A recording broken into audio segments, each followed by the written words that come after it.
Hi, I'm Sally Andrews. I'm a divorce angel and trauma coach at Naked.Recovery. And today's video is my 3 top tips or strategies for dealing with managing grief. So of course, you've been through a breakup or a divorce, and there's going to be a sense of loss.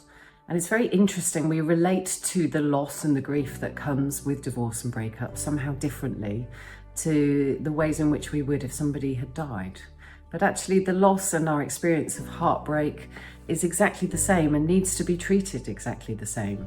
So my top tip, number 1, is that you really allow yourself to feel it all. Really drop into that grief. Allow it, hold it, cry those tears. Relate to yourself as if somebody had died and allow that grief to really come out and express itself.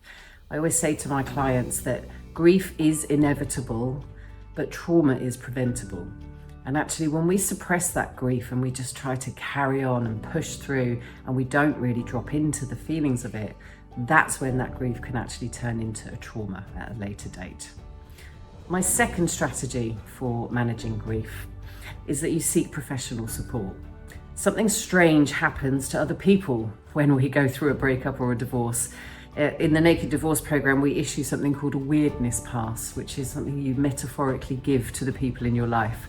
So again, using the frame that if somebody had died in your life, people would show up at your door with a casserole or a lasagna for you, and something totally different tends to happen when there's been a breakup or a divorce. People don't know what to say, or they give the strangest bits of advice. So please do yourself a favor and seek professional support, a trauma-informed coach or therapist that actually understands that trauma is a somatic experience. It's a full body, every cell in your body experience, and it needs to be processed as such.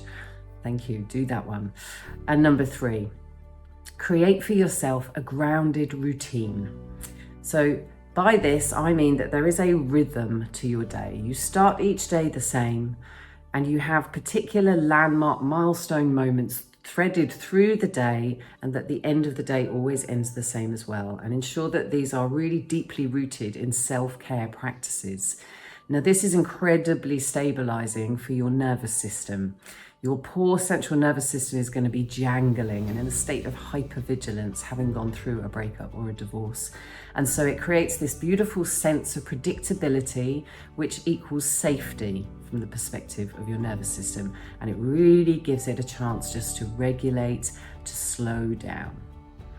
And it also just creates a sense of knowing what to do next, because often we can't really think straight when we're dysregulated and we're walking around like a shell full of grief.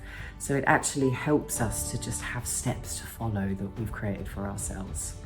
I hope you enjoy our video, and if you'd like to go through a really thorough 21 lesson process to ensure that you cover off all those things and many, many more, then please do drop us a line. We'll be really happy to help. Thank you.